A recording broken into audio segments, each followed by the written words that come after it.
this evening to proceed to this important bill. Thank you, Madam President. Madam President. Senator from Illinois. Madam President, let me thank my colleague from Maine for her statement. This is not a partisan issue. Senator Mark Kirk, my Republican colleague from Illinois, is a co-sponsor of this measure as well. When it comes to discrimination, neither party has a monopoly on opposing discrimination. We should be working together, and I thank the senator from Maine for speaking out as she has so often for the kinds of liberties and values which we all should share in this country. If you ask most Americans a very basic question, is it legal to discriminate against someone because they're gay? To say, I won't hire you, I won't promote you, I won't give you a raise? 80% of Americans say, of course not. That can't be legal in America. The reality is that in more than half of the states, it is legal. And in more than two-thirds of the state, it's legal to discriminate based on gender identity. Things that we take for granted as part of the ordinary course of life and business in America turn out not to be true. This INDA bill, which is going to be considered in a procedural vote in about an hour, is an effort to establish a national standard of tolerance, a national standard against discrimination. I come from a background, and I think most people do, that believes that each person deserves a chance to prove themselves, and that you shouldn't hold it against them if they happen to be a man or a woman, a person who is of one religious faith or another, a background in terms of national origin, race, religion. We shouldn't discriminate against people based on that. It really strikes me as fundamental to what we are as Americans, to say that everyone deserves a chance to be judged on the merits, on the basis of their performance. And this Employment Non-Discrimination Act, which we will consider in a procedural vote in about an hour, is an effort to enshrine that in the law at the federal level. Now, some of the critics say, why are you doing this? The House of Representatives will never take this up. They'll never consider it. Well, I think it's our responsibility to speak out in favor of doing the right thing. And I'm hoping that, as we saw with the statement from the senator from Maine, that Republicans will step up and realize this shouldn't be a partisan issue. And the Republican-controlled House of Representatives, where the Republicans have a majority, will actually stand up and speak out against this form of discrimination. As many as 48% of lesbian, gay, or bisexual Americans and 59% of transgender Americans have no legal protection against discrimination in the workplace. In 29 states, lesbian, gay, and bisexual Americans have no legal protection. In 33 states, transgender Americans have no protection. Between 15 and 43% of LGBT people have experienced discrimination or harassment in the workplace as a result of their sexual orientation. 26% of transgender people report having been fired for a job because of gender identity. 90% report experiencing harassment, mistreatment, or discrimination. Those are terrible statistics. But, Madam President, there's a ray of hope here. We found it on the issue of marriage equality, and we found it when it comes to discrimination based on sexual orientation. And here is what's most hopeful. Younger people don't feel this way. The newer generation across America look at the older folks and scratch their heads and say, what are you doing? Why would you possibly discriminate against someone because of their sexual orientation? Now, there are some who will decry this as a deterioration of American values. Not me. I think it's an indication that each generation has an opportunity to expand freedom, and to put to rest discrimination. How many times it's happened throughout our history? We waged a civil war over the issue of race and slavery. And in our Constitution, women were treated as second-class citizens and not allowed to vote until the 20th century. We've seen that similar discrimination against groups throughout our history. We know it happened in early days when it came to discrimination against those who were disabled and faced other disabilities. All of that is changing for the better. We're moving toward a society that really judges people based on what they do with their lives, how they conduct themselves. When we extend federal employment discrimination protections currently provided based on race, religion, sex, national origin, age, and disability to sexual orientation and gender identity, we will be moving forward on this Employment Non-Discrimination Act, which is known as ENDA. In this measure, we prohibit public and private employers with more than 15 employees, employment agencies, and labor unions from using an individual's sexual orientation or gender identity as the basis for employment discrimination, such as hiring, firing, promotion, or compensation. We apply to Congress and the federal government, as well as employees of state and local governments, the same basic protection. This bill reflects what the business community is largely already doing. A majority of Fortune 500 companies have sexual orientation and gender identity non-discrimination policies in place. More than 100 companies have already endorsed this bill. Recent polling has shown that a majority of small businesses have sexual orientation and gender identity non-discrimination policies in place. You might say, well, if so many businesses are already moving this direction, why do you need it? Well, the vast majority of American businesses didn't discriminate based on race. But to protect people looking for jobs and others, we wanted to make sure everyone was protected with the Civil Rights Act.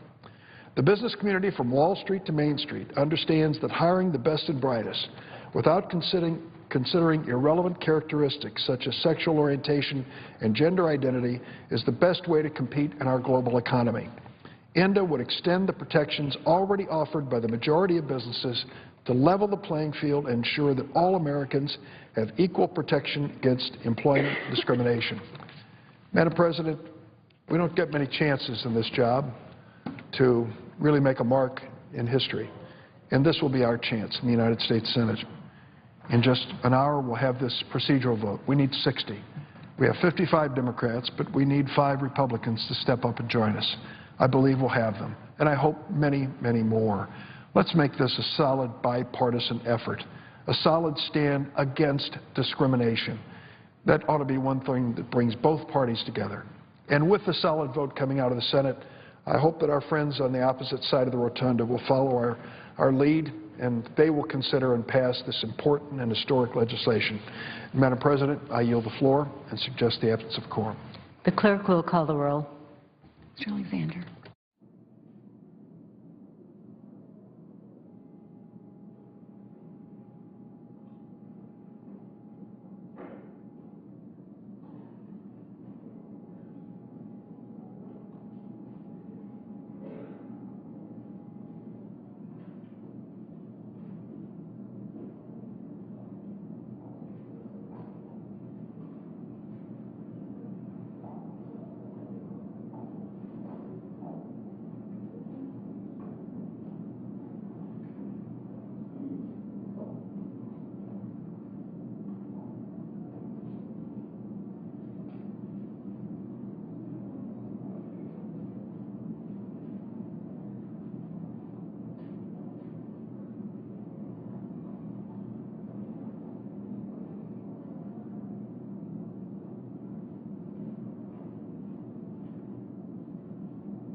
Madam President, Senator from Mississippi. Mr. President, I ask unanimous consent that the order for the quorum be rescinded. Without objection. Madam President. Senator from Mississippi. Madam President, I'm pleased to support the confirmation of Ms. Deborah Brown to be a United States District Court judge. Will the senator suspend? Under the previous order, the Senate will proceed to executive session to consider the following nominations, which the clerk will report. Nominations: Gregory Howard Woods of New York to be United States District Judge, Deborah M. Brown of Mississippi to be United States District Judge. Under the previous order, there will be 30 minutes of debate equally divided in the usual form. Senator from Mississippi. Madam President, I'm pleased to support the confirmation of Ms. Deborah Brown to be a United States District Court judge for the Northern District of Mississippi. Ms. Brown graduated from the Mississippi State University School of Architecture in 1987, where she served as a member of the school's advisory council. She worked as an architect in Washington, D.C., where she participated in the renovation and restoration of municipal and historic buildings and in the construction of commercial and residential properties as well. She received her law degree from the University of Mississippi School of Law in 1997, where she served as associate editor and articles editor of the Mississippi Law Journal. Ms. Brown became the only lawyer in Mississippi with degrees in both architecture and law. In 1997, she joined the Phelps Dunbar law firm in Jackson, Mississippi, where she became a partner and remained until January 2012, when she joined as a shareholder the Jackson law firm of Wise, Carter, Child, and Caraway. Both of these firms are highly respected. During her almost 16 years in private practice, Ms. Brown has had the opportunity to be involved in numerous civil cases in a wide range of subjects. Her specialty was commercial, construction, and civil liability litigation. She is a member of the American Bar Association, the National Bar Association, and the Federal Bar Association, as well as a member of the Mississippi State Bar, the Magnolia Bar Association, and the Mississippi Women Lawyers Association, where she has served as president. She is a fellow of the Mississippi Bar Foundation. In 2004, Ms. Brown received the Jackson Young Lawyers Outstanding Service Award, and in 2008, she was recognized by the Mississippi Business Journal as one of Mississippi's leading business women. Her nomination was approved unanimously by the U.S. Senate Committee on the Judiciary. Madam President, I am very pleased to support this nomination. Ms. Deborah Brown is very well qualified for this important responsibility, and I am confident she will serve with distinction as a United States District Court judge. Madam President. Senator from Mississippi. Madam President, I rise this afternoon joining my colleague from Mississippi in strong support of Deborah Brown's confirmation to the United States District Court for the Northern District of Mississippi. Ms. Brown was nominated in May by President Obama to fill the seat held by my friend, the late District Court Judge Alan Pepper. As one of Mississippi's 2 United States Senators, I enthusiastically recommend Ms. Brown based upon her qualifications. In addition, I am thrilled and honored to be part of this historic moment for our state, because if confirmed, Ms. Brown would become the first female African-American United States District Judge in Mississippi. Making history, however, would be just the latest achievement in Ms. Brown's admirable career, which has reflected a long-time commitment to excellence, the kind of excellence her parents expected of her and her four sisters throughout their childhood. Ms. Brown would go on to make her parents proud and to be a credit to her hometown. Sharing in this special moment today is Ms. Brown's native Yazoo City, Mississippi. It is worth mentioning that along with federal judges William Barber and Carlton Reeves, Deborah Brown now becomes the third district court judge in recent memory from the small town of Yazoo City. Ms. Brown is a proven trailblazer. As my colleague just stated, she was the second African-American female to graduate from the School of Architecture at Mississippi State University and the first member of her family to earn a law degree, which she completed in 1997 from the University of Mississippi School of Law. So her confirmation today will be a source of justifiable pride for two of Mississippi's great universities. Not many lawyers in the country have degrees in architecture and in law. And indeed, Deborah Brown is reportedly the only practicing lawyer in Mississippi with an architectural background. Following law school, Ms. Brown rose to become a partner in the law office of Phelps Dunbar in Jackson, Mississippi. Since last year, she has been a shareholder in the law firm of Wise, Carter, Child, and Caraway, where she has handled a wide variety of commercial litigation matters before both federal and state courts. According to press reports, Ms. Brown's friends expect her to be very coordinated, very detailed, and very prepared as a judge. Ms. Brown's college dean at Mississippi State University recalled that her key character traits are perseverance, diligence, and focus. He noted that she overcame early struggles, winning the top architecture student honor, the Alpha Rho Chi Medal, in her senior year. It is clear that Ms. Brown will bring a unique perspective to the court, drawing upon a diverse professional and educational background.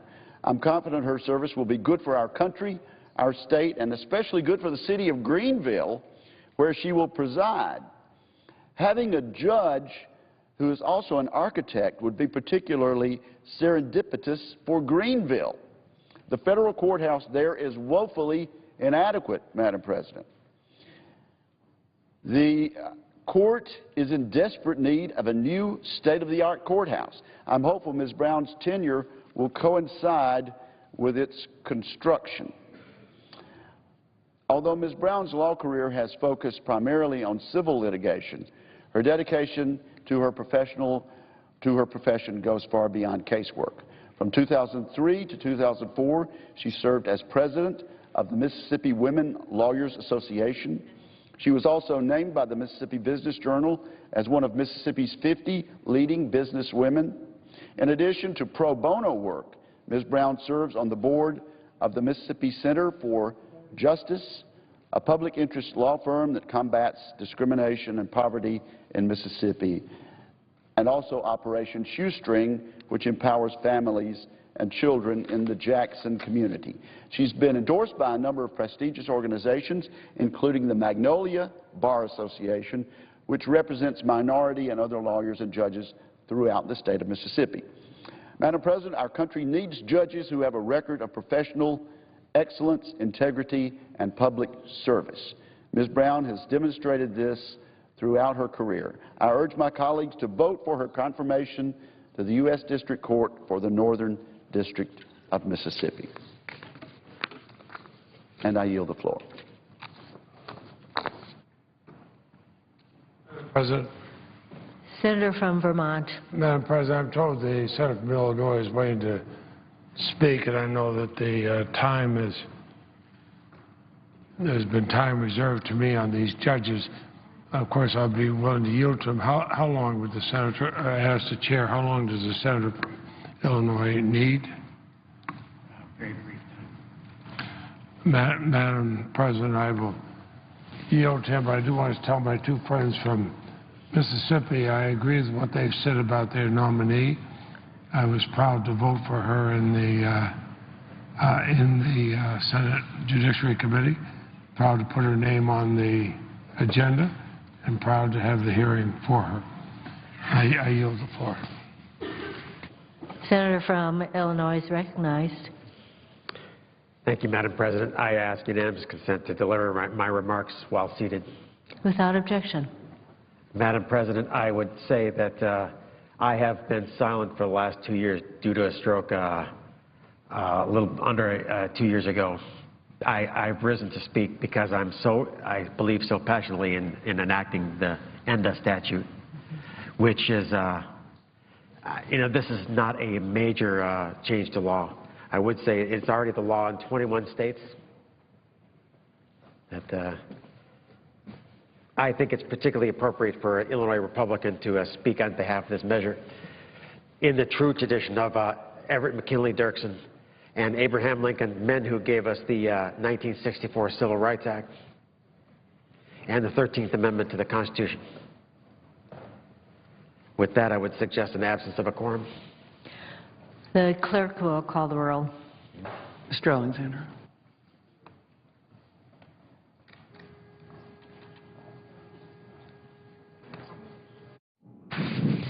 Madam President, Senator from Iowa. I ask consent to lift the quorum. Without objection. Madam President, would I be in order to speak about judges that we're going to vote on? You would be in order. Okay. I rise in support of the nominations of Deborah M. Brown to be U.S. District Judge, Northern District, Mississippi, and Gregory Howard Woods to be U.S. District Judge for the Southern District, New York. Before we vote on these nominations, I want to inform my fellow senators and the American people and inform them again on the excellent progress that we made on nominations and fair treatment of President Obama's nominees and confirming the nominees of the President.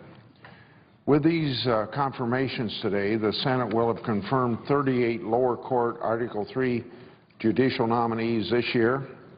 Despite what I frequently hear, that this president is being treated differently than President Bush, President Obama is clearly ahead of where President Bush was at a similar time frame, meaning at this time frame in the second term. The 38 confirmations this year is more than 2.5 times the number confirmed at a similar stage in President Bush's second term, when only 14 judicial nominees had been confirmed. In fact, for the entire fifth year of President Bush's term, only 21 lower court judges were confirmed. Again, in President Obama's fifth year, we will have confirmed 38 nominees after today's vote. In addition to the robust pace of activity on the floor, the committee has had an aggressive schedule of hearings and business meetings taking action on many more nominees.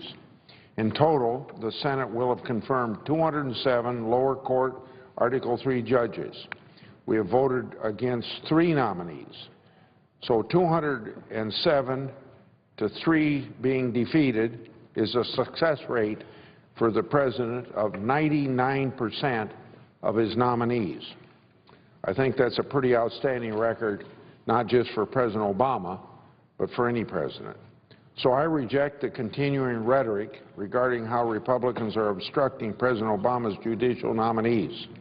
Again, I congratulate the nominees on their anticipated confirmations and will put my complete statement on the record outlining the professional qualifications of these nominees. I yield the floor. Senator from Vermont. Madam President, I won't go so much into numbers, but I did hear my friend say that it's a question whether President Obama is treated different than President Bush. I would note that when President Bush nominated John Roberts for the 9th seat to the D.C. Circuit, he was confirmed with every single Republican and Democrat voting for him. When Patricia Millett was nominated with exactly the same credentials as he was for the 9th seat, she was filibustered by the Republicans. Are they treated differently? Yeah, that happened last week, so it's fresh in our memories. But I would talk about a different issue today.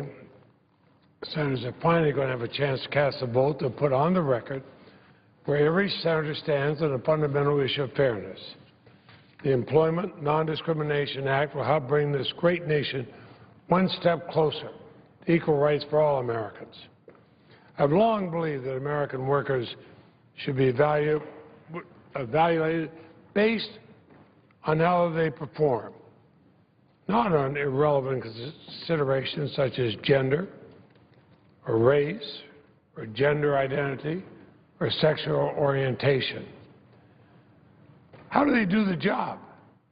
They do the job, they ought to be praised for it. In these difficult economic times, ensuring equal protection in the workplace is even more critical. We have to do better. We don't question, or we shouldn't question anyway, that people should be treated the same in the workplace. But that's what's happened in parts of this country, and maintain the status quo would keep in place a system that supports a second class of workers in a majority of states. This actually runs counter in the values in which America was founded. It has to end. The Employment Non-Discrimination Act would prohibit workplace discrimination and make it illegal to fire or refuse to hire or refuse to promote employees simply based on an individual's sexual orientation or gender identity. Currently, federal law protects against employment discrimination on the basis of race or gender or religion or national origin or disability, as it should, but it doesn't stop discrimination based on sexual orientation or gender identity. It's long overdue for Congress to extend these protections to all American workers. Madam President, I'm a native of Vermont. I'm proud to represent the state of Vermont, as I have for almost 4 decades in this body. One of the reasons I'm proud to represent Vermont, our state has led the country on so many civil rights issues. Vermonters believe in individual rights, in fairness, and in equality. More than 2 decades ago, our state of Vermont added sexual orientation to the list of protected categories in its anti-discrimination employment law. And Vermont expanded its protection to include gender identity protection 6 years ago. Yet in 29 states, an employer can fire employees based on their sexual orientation. In 33 states, they can be fired based on their gender identity. This is not right. I might also point out to them, Vermont has one of the lowest unemployment records or rates of any state in the country. Now, many employers have taken this issue into their own hands. They made up for Congress's inaction by implementing important anti-discrimination policies. As of April this year, 88% of the Fortune 500 companies had non-discrimination policies. They included sexual orientation. 57% had policies including gender identity. I want to just mention 2 Vermont companies in particular. Fletcher Allen Healthcare and Green Mountain Coffee Roasters. They showed real leadership on this issue. They banned discrimination in the workplace based on gender identity and sexual orientation. But I also applaud companies such as IBM and Microsoft and General Electric and Time Warner for doing the right thing. 2 of these companies have major presence in Vermont. And these corporations know that treating all their employees is not only fair, it also makes good business sense. They know that. We in the Congress, it's time that we know that too. Workplace discrimination hurts families. But the hatred that drives discrimination has no place in a nation continually striving to form a more perfect union. So I thank Chairman Harkin for making this bipartisan legislation a priority in his committee and for conducting the groundwork and creating the record we need to ensure this important bill's passage. The bipartisan team of Senator Merkley and Senator Collins brought together members by their thoughtfulness and tenacity. So a dear friend of mine used to sit back there. He was in the Senate when I came here. I learned so much from him, and I'm speaking to Ted Kennedy. I have to think he's looking down this chamber tonight as we try to pass legislation that he worked so hard to craft in his final years in the Senate. And I was happy to work on this civil rights legislation with him and with his partner in this effort, a former Vermont Senator, Jim Jeffords. And we honor their leadership tonight with this vote. I'm encouraged that states and employers are moving forward where we have not. But I believe that ending discrimination must also be a priority for Congress. I look at the distinguished presiding officer, and I think of her predecessor, another dear friend of mine for nearly 4 decades. The discrimination he faced when he came out of service, having lost an arm, received the Medal of Honor for this country, and was still told in some places in America that he couldn't walk into their establishment. And I'm sure that each of us can think of times of discrimination of all sorts. Well, let's pass legislation that bans all discrimination in the workplace, whatever it is. And until we do that, we'll fail to achieve the motto engraved in Vermont marble above the Supreme Court building that declares equal justice under law. Let's make sure that all Americans have the equal rights they deserve. So my fellow senators will come together and support this important bipartisan bill without delay. And if the other body have the courage of standing up for America, and stand up for all Americans, every single American there is, and vote for the same legislation. I yield the floor. I suggest the absence of quorum. Clerk will call the roll. Mr. Alexander.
Senate in a quorum call here, waiting for senators to come to the floor. Scheduled for shortly a procedural vote on a bill that would ban discrimination against gay employees.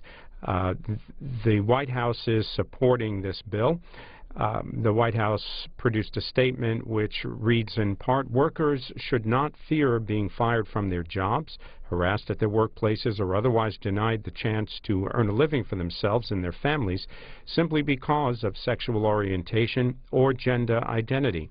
This legislation, for the first time in the nation's history, would make it explicit in federal law.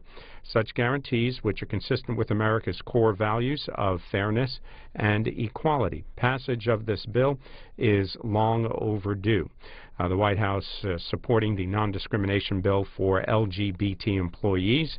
And along with the procedural vote on that bill coming up shortly, votes on 2 judicial nominations. You're watching live coverage of the Senate here on C-SPAN 2.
Madam President, Senator from Vermont.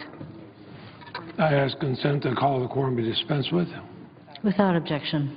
Madam President.